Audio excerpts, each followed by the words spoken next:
What exists in nature is different. There are differences, not better and worse, good and bad. So as we talk about food and nutrition, we have to think about what? Genetics. Because it will be applied to the food that that individual is going to consume. Like I asked the question to the Supreme Court of New York.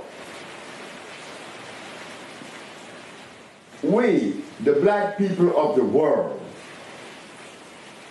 we have been severed from the umbilical cord of Africa. We know that. Well, we don't have any problem with it.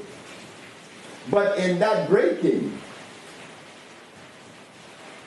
there were many things that we needed to have or know about ourselves. I've been recording information for the last 60 years of my life. And I have yet to hear a professor, a scholar, or a sage to even mention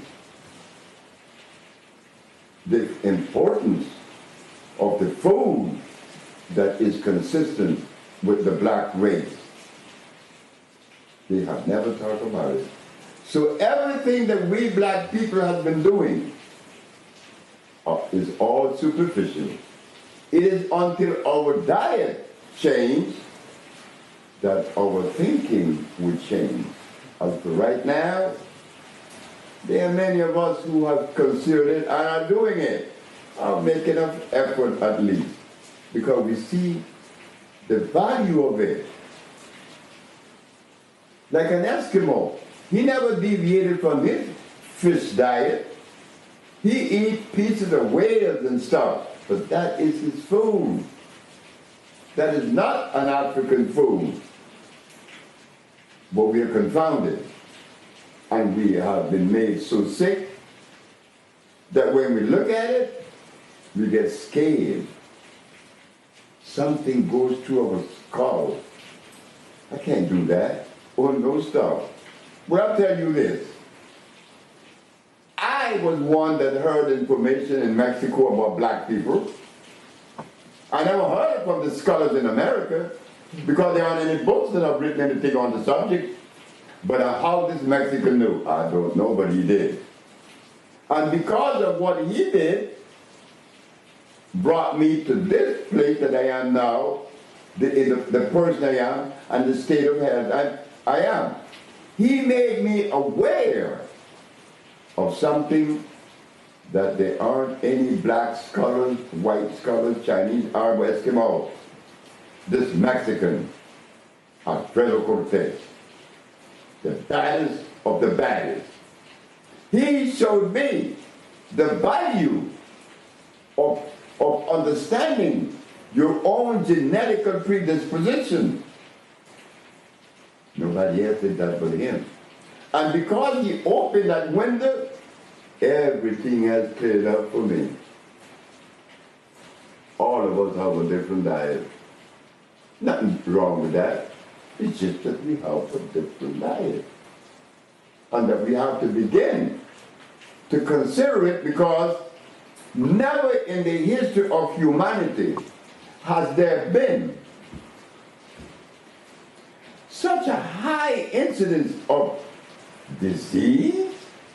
I mean, when you die today, you don't die of old age.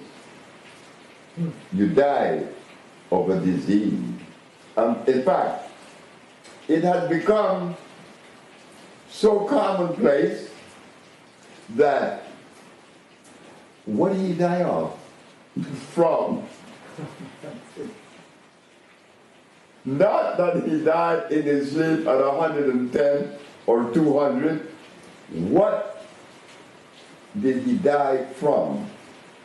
And it's always a biological interference. We have to change.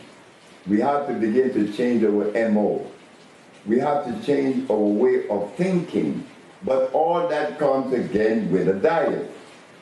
Today, I was telling Mr. Guzman that I woke up this morning with a big laughter on my face because on Thursday, which will be 2 days from now, I have not eaten in 60 days.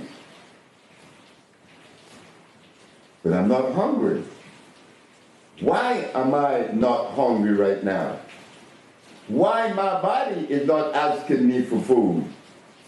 I remember once upon a time when I came home and my grandmother didn't have the rice cooked at 11 o'clock. Oh God. I thought I was gonna die. The rice? I thought rice took 100 years to cook. And I used to sit there very impatient. I already had breakfast in the morning.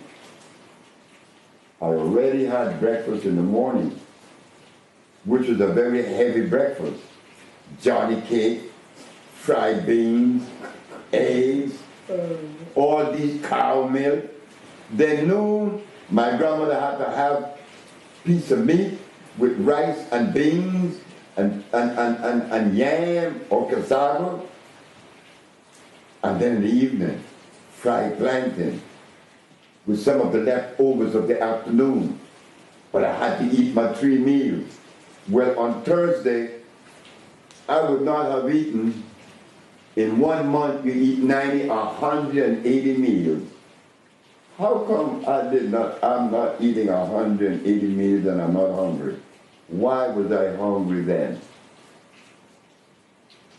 I was hungry then because it was all psychological. If I had the information that at my age, 18, 17, 15, 14, that I have now, I wouldn't have eaten and I wouldn't have taxed my grandmother. But I heard a piece of information that was asked of me, what did we eat before Christopher Columbus came? I said, I don't know. What did the Anchor and the South American ate before Columbus came? Nobody knows. What did the American Indian eat along with the Mexican? Nobody knows. But you know what there is a habit in saying? Well, they ate corn. You know, when someone makes a statement like that or respond that way, they are totally unaware that they are showing their limitation. They're showing how limited they are and how misinformed they are. They're grossly misinformed. I was at the Maya ruins here in Honduras, and I wanted to talk to the guide, but the guide recognized who I were. And he said, Dr. Sebi? I said, yes, sir. He said, I want to talk to you when I'm through with the group. I said, I would like to ask you a question right now. He said, what is the question? I said, the question is, what did the Maya eat? The man looked at me and he began to search in his head. But before the man could give me a response, the German lady who is part of the group said, corn, of course. I said, there it is. The guy looked at the German woman and said to her, if the Maya had ate corn, Dr. Sebi would have never asked that question. He would have known that. Dr. Sebi, did the Maya eat corn? Absolutely not. Why? Because corn is a hybrid. It has starch. And the Maya didn't indulge in hybridization. They were clean all the way natural. Corn is unnatural. I repeat, it's a hybrid.